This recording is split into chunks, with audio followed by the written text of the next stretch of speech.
नमस्कार, मैं astrologer numerologist Praveen को अपने चैनल पर आपका हार्दिक अभिनंदन करती हूँ, आपका स्वागत करती हूँ। मैं आज आपसे बात कर रही हूँ कुंडली के 8th हाउस के बारे में कि कुंडली का 8th हाउस क्या रिप्रेजेंट करता है। पहली बात तो हमें ये पता होना चाहिए कि हमारी कुंडली का 8th हाउस क्या कहता है। कुंडली का 8th हाउस हमारी रिसर्च है, हमें ऑकल्ट साइंस का भी हाउस है, हमारी एजुकेशन से भी काउंट करते हैं, हम उसे भूत प्रेत का हाउस भी मानते हैं।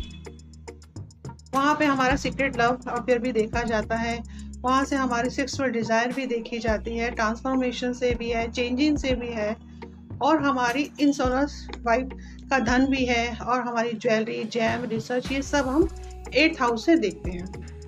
अब 8th हाउस में अगर राहु है तो राहु क्या कर रहा है।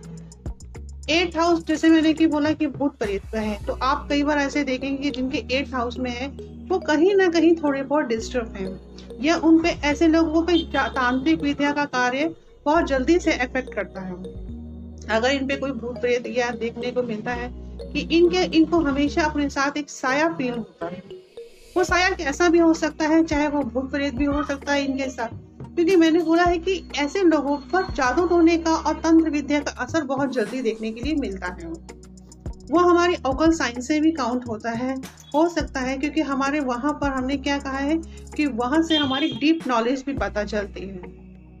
तो ऐसे में राहु क्या करेगा, उस हाउस में अगर उसकी कोई है, चाहे वो ऑकल्ट साइंस से रिलेटिव है या किसी भी तरह की वो नॉलेज वो गेन करना चाहेगा, अगर उसका वो टाइम या दशा या महादशा आती है, तो वो टाइम हो सकता है 8th हाउस का टाइम, 8th हाउस है, 8th हाउस को हम थोड़ा अच्छा भी नहीं मानते, लेकिन वहां से अगर आपकी डीप नॉलेज के बारे में बात की जाए, तो अगर आपकी लाइफ में वो टाइम आता है तो आप उस समय जो नॉलेज गेन करेंगे वो आपके करियर के लिए भी बहुत अच्छी हो सकती है। डिपेंड होता है कि 10th हाउस का संबंध कैसा है आपका। हो सकता है वो जो इस समय जो आप नॉलेज गेन करें उससे आपके प्रोफेशन में भी हेल्प मिले, आपके करियर में भी, और आपको भी डेवलपमेंट का मौका मिले। वहां से हम रिसर्च, जैम, स्टोन के बारे में भी देखते हैं, वहां से ज्वेलरी, और हमारी वाइफ का धन भी काउंट होता है, और हमारा ससुराल। तो हो सकता है ऐसे व्यक्ति की जो लाइफ पार्टनर हो उसके पास अच्छा धन हो, या उसकी सेविंग अच्छी हो, या उसको ससुराल वाले अच्छे हो। क्योंकि इन चीजों को देखने से पहले हमें लगन का भी देखना पड़ता है कि लगन क्या है। क्या वो 8th हाउस में अगर राहु है तो वो उसका फ्रेंड है, तभी उसको बेनिफिट होगा ना। लेकिन हम ये भी कहते हैं कि राहु और केतु जिस हाउस में या जिस प्लेनेट के साथ युति करते हैं, ये उसकी एबिलिटी ले लेते हैं। उसके बाद राहु का एक्सेप्ट जाता है 12th हाउस। 12th हाउस क्या है? 12th हाउस भी हम रिसर्च में काउंट करते हैं, अब्रॉड जर्नी से काउंट करते हैं, वहां पर भी हमारी रिसर्च देखने के लिए मिलते हैं, लाइफ पार्टनर, यानी कि हमारे बेडरूम का सुख भी वहीं से देखने के लिए मिलता है। तो राहु है वहां पे देख रहा है, तो राहु उस हाउस से रिलेटिव जितनी भी चीजें हैं उनको एक्सेप्ट करेगा। उसके बाद राहु 2nd हाउस पे एक्सेप्ट जाता है, वहां पर केतु है। केतु आपके 2nd हाउस में है, तो क्या करेगा, राहु का एक्सेप्ट जा रहा है वहां पे, तो उस हाउस से रिलेटिव हो सकता है आप उन चीजों में इतना इंटरेस्ट ना लेते हो, या उस हाउस से रिलेटिव लोगों में आपको अपनी फैमिली की सेविंग से कोई इतना इंटरेस्ट ना हो। लेकिन राहु है, राहु तो वो आपका घर भी है, तो हो सकता है राहु वहां से कुछ चीजों को ऑब्जर्व कर ले। उसके बाद जाता है उसका 4th हाउस पे एक्सेप्ट। 4th हाउस क्या है? 4th हाउस हमारा टाउन भी है, हमारी मदर का भी है, हमारे नेबर्स के हाउस में भी काउंट किया जाता है, और हमारा अपने सुख भी वहीं से देखने के लिए मिलता है। तो हो सकता है राहु अपने, अगर आपकी वो दशा या अंतर्दशा आती है, तो राहु वहां पे बैठा उस घर से रिलेटिव जितने भी सुख है उनको एक्सेप्ट करना चाहेगा। क्योंकि राहु क्या है? राहु आपकी डिजायर्स हैं जो पिछले जन्म में अधूरी थी, तो आप इस जन्म में उस जर्नी को कंप्लीट करना चाहेंगे, वो कैसे भी चाहेंगे, चाहे वो एजुकेशन के द्वारा होगी, चाहे आपकी वाइफ ऐसे सेटलमेंट करेगी आपकी लाइफ में कि आप ग्रो करेंगे, आपको ससुराल वाले इतने अच्छे होंगे कि जो आपकी फैमिली को सपोर्ट करते होंगे।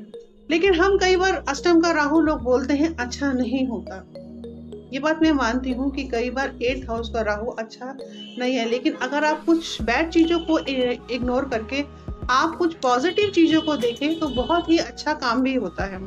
हाँ, भूत प्रेत जैसे मैंने आपको बोला कि जादू टोना ऐसे लोगों पे बहुत जल्दी इफेक्ट करता है, तो ऐसे लोगों को थोड़ा सावधान रहना चाहिए।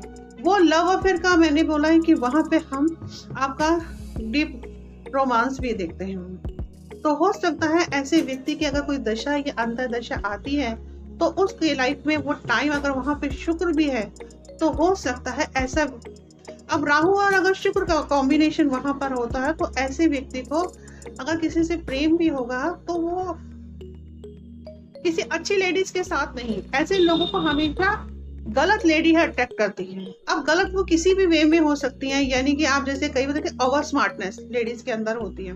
तो राहु क्या है, राहु को हम कुछ चीजों में अच्छा नहीं मानते हैं, लेकिन अगर उसकी शुक्र के साथ उस हाउस से युति हो जाती है तो उसका लव अफेयर क्या सीक्रेट रहेगा, कि यानी कि उसका लव अफेयर भी चलेगा लेकिन वो किसी के सामने शो ऑफ नहीं होगा।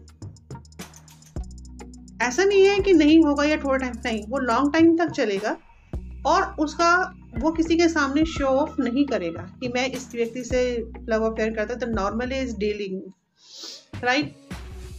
केतु सेकंड हाउस में है तो केतु वहां से हो सकता है उसको अपनी फैमिली से डिटैचमेंट हो, क्योंकि फैमिली में भी है वहां पे के राहु का एक्सेप्ट जा रहा है और केतु का 8th हाउस पे जा रहा है, तो दोनों एक दूसरे को परस्पर दृष्टि से देख रहे हैं। तो कुछ चीजें केतु वहां 8th हाउस की ऑब्जर्व करेगा, कुछ राहु 2nd हाउस की ऑब्जर्व करेगा। तो दोनों जब एक दूसरे को देख रहे होते हैं तो दोनों की एक दूसरे के ऊपर हाउस है। अगर केतु 8th हाउस में, अगर हम लाल किताब के अकॉर्डिंग देखते हैं तो 8th हाउस में केतु है तो हम वहां पे उसको अच्छा भी नहीं मानते हैं। लेकिन हमें कोई भी रूल फॉलो करने से पहले इस चीज का ध्यान देना चाहिए कि वो हाउस किसे रिप्रेजेंट करता है और वो क्या शो करता है। और अब व्यक्ति 4th हाउस से रिलेटिव चीजों को एक्सेप्ट करेगा, चाहे वो अपनी फैमिली से रिलेटिव है, चाहे उसके किसी भी घर के सुख में जितनी भी उसको एफर्ट लगानी होगी वो लगाएगा। उसको अपने घर के सुख की बहुत चिंता होगी, उसे अपनी लाइफ स्टाइल को कैसे अच्छा करना है, अपने घर की रेपुटेशन कैसे अच्छी करनी है, वो इन सब चीजों को ऑब्जर्व करना चाहेगा और अपने घर के सुख को भी इंजॉय करना चाहेगा। वो उसकी माँ का हाउस भी है तो हो सकता है उसकी माँ भी थोड़ी बहुत सेल्फिश हो, जो अपने बारे में सोचती हो या थोड़ी डोमिनेट टाइप की हो ताकि उसके घर में चलती हो। राहु आपके पिछले जन्म की जर्नी है जो इनकम्प्लीट है, जो आपको इस जन्म में कंप्लीट करनी है।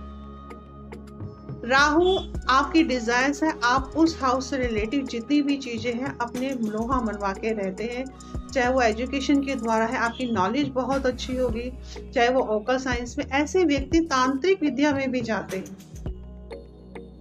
कई बार आपने देखा होगा कि जैसे वो बड़ी बड़ी बातें करते हैं कई एस्ट्रोलॉजर, अरे हम ये आपका काम करवा देंगे, हम वो आपके तंत्र मंत्र में भी आपने देखा है कि कई लोग बड़े उस कॉन्फिडेंस के साथ बोलते हैं, अरे ये काम तो हम आपका मिनटों भी करवा देंगे।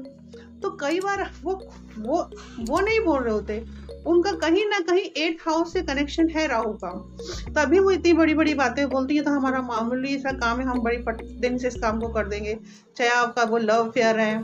कई बार आपने देखा होगा कि जैसे आप ट्रेन वगैरह में सफर करते हैं तो कई बार स्पीकर्स वगैरह भी लगाते हैं, बंगाली बाबा या किसी इसी तरह के कुछ जो लाइन से जुड़े होते हैं तंत्र मंत्र की, तो वो बोलते 1 घंटे में आपका काम हो जाएगा, आपके सोचने से पहले आपका काम हो जाएगा। तो नेचुरल सी बात है, कहीं ना कहीं वो राहु उनका 8th हाउस से कनेक्ट है, क्योंकि हम भगवान तो नहीं है ना कि हमने छड़ी घुमाई और वो काम हो गया।